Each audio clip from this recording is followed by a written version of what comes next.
এতক্ষণ লাউড স্পিকারের মতো চিৎকার করছিল, তোকে দেখেই কেমন চুপ করে গেল।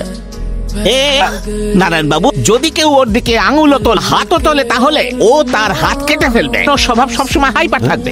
সারা জীবনে ও শুধু একজন মানুষকে ভীষণ রকম ভালোবাসবে। একদমই না। আপনাকে আমার চলুন ছেলের নামকরণ কর। সূর্য।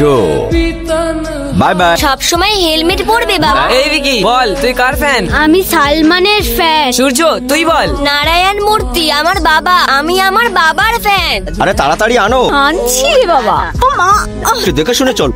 তোমার মা পড়ে গেছে বলে তোমার মন খারাপ হয়েছে বুঝি? আমি একটা কথা ভাবছি, সবাই পড়ে গেলে শুধু মায়ের নাম ধরে কেন ডাকে, বাবা কেন ডাকি না? পৃথিবীতে এমন কটা বাচ্চা আছে যে মার জায়গায় বাবার নাম নেয়? চল ছবিতে মালা পরিয়ে দে। বাবা, তোমার সঙ্গে দেখা করতে বাইরে পুলিশ এসেছেন। পুলিশ এসেছে? বলুন কি দরকার? আপনি কি নারায়ণ মূর্তি? নমস্কার, আমাদের ক্ষমা করে দিন স্যার। কিসের জন্য ক্ষমা করতে বল?